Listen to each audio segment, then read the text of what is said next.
Hi friend, binigyan ulit ako ng kaibigan ko dyan sa supermarket. Libre, tapos baked sushi. I love baked sushi. Grabe mahal kaya to pero binigay lang sa akin. Libre siya, libre.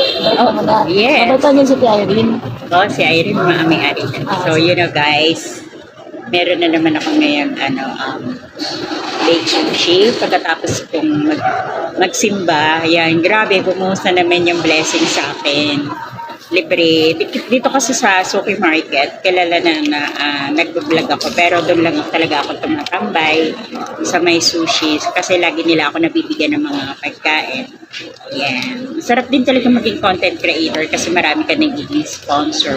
Thank you, Irene. So, sa mga gustong bumili dyan ng sushi, ayan, message nyo lang ako at ilagay ko rin sa link kung saan ang pwesto dito.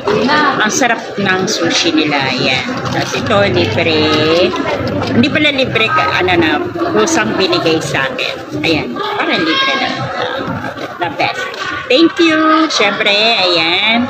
Maraming salamat dito sa kaibigan ko na si Irene, may-ari ng sushi. Dito lang yan sa Suki Market. Dapat lang ng palamigan na may mga